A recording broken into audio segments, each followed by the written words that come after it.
Magandang buhay mga Lodi. Ito, meron tayong project na naman. Nasira yung washing ni wifey. Ayusin na naman natin mga Lods. Kalat na natin itong pulley. Saka itong belt.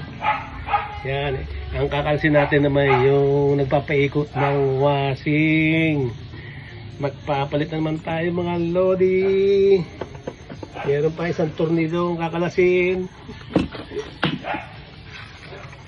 Ang ginawa ko, binutas ko na lang yung puwit dahil yung screwdriver ko may iksi.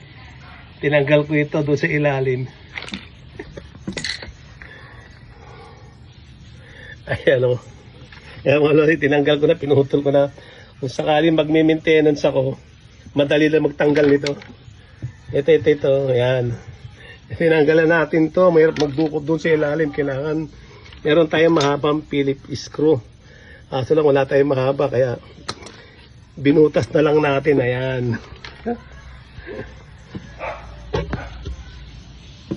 Yan, mga Lodi. Tatanggalin na natin to. Nagpapaikot ng ang washing. Pinutol natin. Tinanggal natin. Para mas madali kung sakaling mag-maintenance tayo, mag-sira ulit, madali. Wala pa tayo pambiling automatic mga Lods. Baka pa nakasal tayo ulit kay Boss Meta. Mag-iipon tayo, babili tayo ng automatic. Ayan. Yan. Last na tornilyo, matatanggalan natin siya. Meron pa tang isa. Ayaw pa matanggal. Tanggal na siya. Tanggal natin ang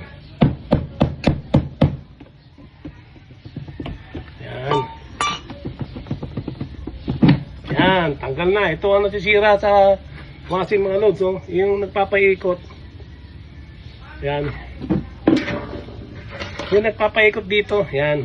Ito, dito yan, yan. Yan. Sira na naman. Pakalawang beses ko nang papalitan to mga Lods.